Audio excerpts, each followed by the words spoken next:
Ma'am आपका क्या सोचना है, क्या पश्चिम बंगाल में मुद्दे हैं, किसको चुन रहे हैं सबसे पहले? इस बार तो ऑब्वियसली हम लोग मोदी सरकार को चाहते हैं कि हमारे पश्चिम बंगाल में आए, क्योंकि उनका बहुत परिवर्तन, जैसे कि उन्होंने कहा कि परिवर्तन की बहुत ज़रूरत है। ठीक है, जैसे कि हम लोग CPM सरकार को देखते हैं 34 साल में उन्होंने कुछ नहीं किया। यही सोचते हुए हम लोगों ने ममता दीदी को लाया ताकि वो कुछ परिवर्तन ला पाए, पर उनके राज्य में तो और भी गैर गुजरा हालत देखा गया है। तो हम लोग चाहते हैं कि इस बार हम लोग मोदी सरकार को यहाँ पे लेके आए ताकि हम लोग नए परिवर्तन में, जैसे कि वो दिखा रहे हैं पूरे भारत में जिस तरीके से परिवर्तन हुए जा रहे हैं, उस हिसाब से हम लोग चाहते हैं पश्चिम बंगाल में ऐसे ही परिवर्तन के रास्ते में चले। और हम लोग जो चाहते हैं, जैसे कि लड़कियां, हम लोग यहाँ बिल्कुल भी सेफ फील नहीं कर रहे। एक महिला हमारी CM है, पर बहुत दुख होता है ये कहते हुए कि हम लोग खुद सेफ नहीं फील करते हैं बंगाल में रहते हुए। दिन पर दिन रेप का नंबर्स बढ़ते जा रहा है, लेकिन उनके अगेंस्ट कोई भी लीगल एक्शंस नहीं देखा जाता, बल्कि जो प्रोटेस्ट करते हैं उनको भी रोका जाता है। तो बस यही सब चीज़ हम लोग रोकना चाहते हैं। ठीक है, वो ज़्यादा से ज़्यादा क्या करती है, मोदी जी जो जितने भी आयोजन ला रहे हैं उसी को फॉलो करके, जैसे बेटी पढ़ाओ बेटी बचाओ वाला जो नारा हम लोगों ने मोदी जी ने लगाया था, उसी को लेके वो अपना वो निकाली जो पढ़ाई को लेके था,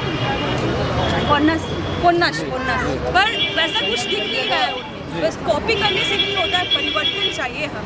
बस यही सोचते हैं, बस परिवर्तन सोचते हुए और बंगाल को सोनार बांग्ला के रूप में देखने के लिए हम लोग चाहते हैं कि मोदी सरकार इस बार पश्चिम बंगाल में आए। मगर माँ माटी मानुष की बात करने वाली ममता बनर्जी, ऐसी क्या कमियां हो गई कि इतनी आप लोगों के मतलब भटकने लगी? 2 बार मुख्यमंत्री रही हैं और तीसरी बार इतनी ज्यादा परेशानी।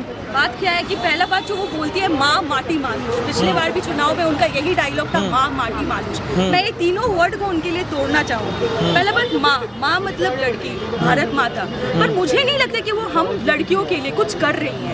रेप को देखा जाए, पढ़ाई को देखा जाए, किसी भी तरीके से हम लोग के लिए कुछ किया नहीं जा रहा है। रहा बात माटी, मुझे तो बिल्कुल भी नहीं लगता उनको अपनी माटी से प्रेम है। जो अपनी माटी से प्रेम करेगा वो कभी भी नहीं चाहेगा यहाँ खून बहे, लहू बहे। कोई भी मतलब किसी को भी डेमोक्रेसी ही नहीं, यहाँ पे कोई भी किसी को वोट नहीं कर सकता। उनके हिसाब से उनको ही वोट करना है। और रहा बात मानुष का, तो मनुष्यता होनी चाहिए, जो उनमें मनुष्यता नहीं दिख रही है।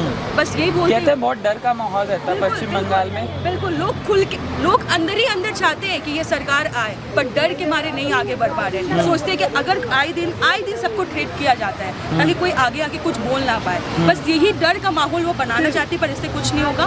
बात दबने वाली नहीं है, अब सरकार आई। और कहते हैं कि दुर्गा पूजन, सरस्वती पूजन हो नहीं पाता, पर यहाँ पे बहुत दिक्कतें होती हैं, हाई कोर्ट जाना पड़ता है। बिल्कुल, सरस्वती पूजा में भी देखा गया है, दुर्गा पूजा का भाषण भी देखा गया कि ये रोका गया। ये तो कुछ भी नहीं है। हर एक कम्युनिटी, हर एक रिलीजन को हक है अपना पूजा पाठ करने का, कोई किसी को रोक नहीं सकता इस चीज़ में, पर वो रोकने की कोशिश कर रही है। तो ये सब देखते हुए हम लोग को परिवर्तन चाहिए। बस यही सब सोचते हुए हम लोग चाहते हैं कि सरकार में परिवर्तन आए और दूसरा सरकार आके हमें सोनार बांग्ला दिखा पाए। मैम, पश्चिम बंगाल चुनाव है, क्या मुद्दे हैं आपको चुनाव को लेकर? मुद्दे तो बहुत कुछ है, क्योंकि इधर में लड़की लोगों का कोई सिक्योरिटी नहीं है, और जो पढ़ाई लिखाई होता है वो बिल्कुल भी स्टैंडर्ड नहीं है। इधर में कोई भी हम लोगों का कोई जैसे कि ऑफिस वगैरह कुछ भी, जैसे एक युवा का जो मुद्दा होता है, नौकरी चाहिए, उनको खाना चाहिए।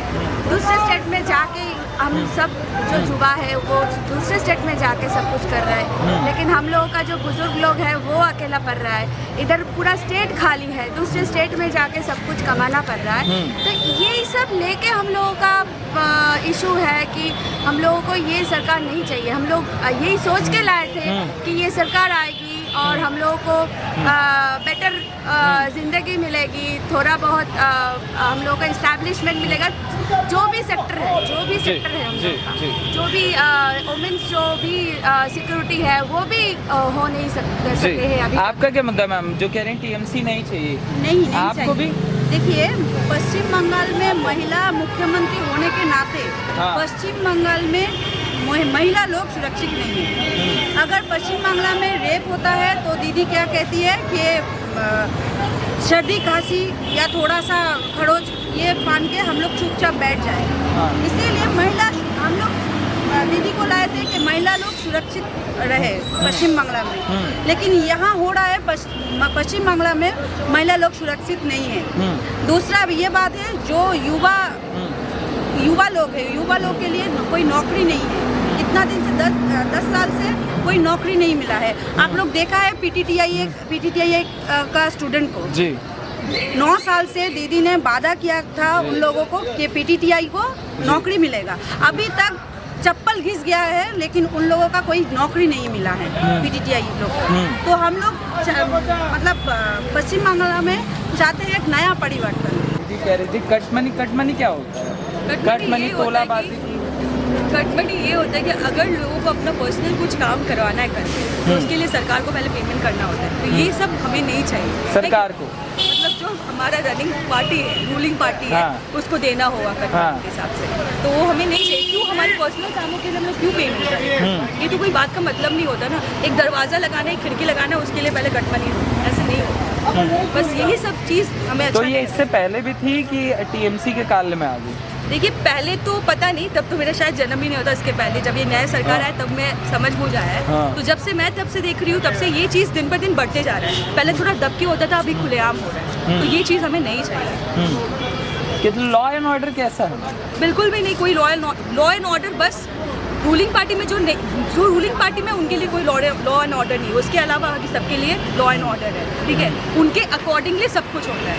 ठीक है, उनके लिए कोई लॉ कुछ काम नहीं करता। वो कहीं भी चाहे गुंडागर्दी, मार पीट, रेप वगैरह जो होता है वो कर सकते हैं, पर इसके अलावा बाकी सबको वो रूल्स रेगुलेशंस सब कुछ सिखाते रहते हैं। वो हमें नहीं चाहिए। मतलब उनके लिए कानून नहीं है, बाकी सबके लिए। तो आपको लग रहा है कि मतलब जो बीजेपी है वो विकास कर सकती है पश्चिम बंगाल का, टीएमसी नहीं कर सकती? बिल्कुल बिल्कुल बिल्कुल यही लग रहा है। बिकॉज पिछले 10 साल से हम लोग देख रहे हैं ये वाले पार्टी को। तो वो लोग क्या कर रहे हैं वो तो दिख ही रहा है। तो बस अब पूरे भारत का मतलब उन्नयन देखते हुए हम लोग ये सोच रहे हैं कि अगर भाजपा सरकार हमारे पश्चिम बंगाल में आती है तो शायद कुछ अच्छा परिवर्तन हो पाएगा। और बिल्कुल लगता है कि परिवर्तन लाएंगे। मगर ममता बनर्जी कह रही कि वो लोग बाहरी हैं, हम बंगाली हैं और बंगाल पे बंगाली ही राज करेगा। ऐसा कुछ ये नहीं होता। इससे फर्क नहीं पड़ेगा? ऐसे कुछ नहीं होता, उनके बोलने से कुछ नहीं होता है। यहाँ बंगाली या नॉन बंगाली का बात नहीं होता है। बात होता है किसी भी स्टेट का उन्नति हो। तो हमें इससे बिल्कुल भी प्रॉब्लम नहीं है कि अगर कोई बंगाली भी राज करता है तो हमें कोई दिक्कत नहीं है। बस हमें अपने स्टेट में उन्नति चाहिए। सबको अपना डेमोक्रेसी होना चाहिए, अपने हिसाब से जिसको वोट करना है, जिसको जिस तरीके से चलना है, उनको जो भी आए सरकार में। अब वो मुझे तो नहीं पता कि भाजपा आएंगे कि नहीं आएंगे, बट जिस भी हिसाब से देखा जा रहा है अगर वो भी आते तो हम बस यही चाहते हैं कि वो जो चीज़ हमारे 10 साल में जो ये सरकार नहीं कर पाई, जैसे कि हमारे जैसे लड़कियों को पढ़ाना, ठीक है, जैसे कि रेप्स वगैरह जो होता है इसके ऊपर अगेंस्ट एक्शंस लेना, या ये कट मनी वगैरह, ये सब बंद हो। बस यही सब चीज़ हम लोग आने वाली सरकार से चाहते हैं। और ऐसा मुझे लगता है कि अगर पश्चिम बंगाल में बीजेपी सरकार आएगी तो हमारा बांग्ला सच में सोनार बांग्ला हो पाएगा। बॉर्डर एरियाज पर हम सुनते हैं बहुत ज़्यादा समस्या है, लगातार बांग्लादेश के लोग आके बस रहे हैं। हाँ, ये वाले चीज़ पे तो बिल्कुल बोलना चाहूँगी। यही रीज़न है कि एनआरसी वो करवाने नहीं दे रही थी। वो नहीं चाह रही थी कि एनआरसी हो यहाँ पे, क्योंकि अगर ऐसा हुआ तो बांग्लादेशी रोहिंग्या मुस्लिम जो भी है वो लोग नहीं आ पाएंगे इधर पे। तो ये बिल्कुल ये तनाव बढ़ते जा रहा है और वो दिन पर दिन वो लोग आते जा रहे हैं। और यही रीज़न है कि वो एनआरसी नहीं होने दे रही है। अब दुर्गा पूजा भी नहीं होने दे रही है, सरस्वती पूजा भी नहीं होने दे रही है। ये क्या तनाव है? ये किस चीज़ को लेकर तनाव है? ये तो मुझे खुद भी नहीं पता, क्योंकि वो एक बंगाली ब्राह्मण है। हाँ। वो एक बंगाली ब्राह्मण हो गया, वो क्यों नहीं चाहते कि दुर्गा विसर्जन हो या सरस्वती पूजा हो? क्यों? देखिए, एक भारत का तो यही एक स्पेशलिटी है कि हर एक रिलीजन के लोग यहाँ रहते हैं, हर एक प्रजाति के लोग रहते हैं, और सबको अपना डेमोक्रेटिक अधिकार है कि वो अपने हिसाब से अपना पूजा पाठ सब कुछ कर पाए। बट मुझे ये समझ नहीं आ रहा कि हमारी दीदी ऐसा क्यों नहीं करने दे रही है हमें, और उन्हें ये सब चीज़ बंद करना चाहिए, क्योंकि सारे कम्युनिटी को अधिकार है अपना पूजा पर्व करना। अच्छा, ये जो जय श्री राम वाला फैक्टर है ये कितना असर डालेगा चुनाव के अंदर? आपको लगता है कि जय श्री राम वाला फैक्टर बहुत ज़्यादा वो है? अब मुझे ऐसा नहीं लगता, क्योंकि जय श्री राम मुझे नहीं लगता कोई ये पॉलिटिकल स्लोगन है। वो हमेशा इस चीज़ को बोलते कि वो ये पॉलिटिकल स्लोगन है, पर मुझे नहीं लगता कि मैं एक हिंदू हूँ, ठीक है, मैं बचपन से राम का नाम लेते आई, मुझे घर पे यही सिखाया गया। तो आज अगर मैं बोल रही हूँ जय श्री राम, तो इसमें क्या गलत है? क्या गलत है? वो भी तो एक बंगाली है, वो भी हिंदू है, तो वो भी अगर राम का नाम लेते तो इसमें मुझे कुछ नहीं लगता इसमें कुछ गलत है। पता नहीं क्यों उसको वो पॉलिटिकल एस्पेक्ट से देख रही है, पर इसमें पॉलिटिकल एस्पेक्ट कोई कुछ भी नहीं। हम लोग राम की भूमि में चल रहे हैं और हम लोग राम नाम करेंगे, और इससे मुझे नहीं लगता चुनाव पे कुछ ज़्यादा असर आप पड़ने वाला है। डाल तो रही हैं राम नाम करने की जिद कर रही हैं, दीदी डरती हैं? हाँ जी भैया। राम नाम कितना असर डालेगा? बहुत असर डालेगा। देख लीजिए आप, अभी मोदी जी आए थे, वहाँ पे राम जी का एक स्लोगन खाली यूज़ हुआ था, उसमें ममता बनर्जी बोलती है वो बेइज्जती है उनके लिए। और उससे पहले 1 साल पहले जब इलेक्शन हुआ था लोकसभा, उसके अंदर में आप देख लीजिए गाड़ी से उतर के लोगों को बोलिए मुझे गाली दे रहे हैं, गिरफ्तार भी करा लेते हैं। गिरफ्तार करवा लेती है उतर के गाड़ी से। तो फैक्टर तो है। आपको लग रहा है कि असर है? बिल्कुल बिल्कुल है। मैम, जो ये जितनी चीज़ें हैं चुनाव में, दुर्गा पूजा ये हो गया, सरस्वती पूजा हो गया, फिर कहना कि अभी रमज़ान का भी चला था, इस सारी चीज़ों को लेकर क्या आप कह रहे हैं कि मतलब ये जो टीएमसी जो तुष्टीकरण की नीति अपनाई गई है वो उस पर भारी पड़ेगी? शायद बिल्कुल भारी पड़ेगी, क्योंकि बोलना तो नहीं चाहिए बट वो एक कम्युनिटी है जिसके वो बहुत सपोर्टर है। मैं नाम नहीं लेना चाहूँगी।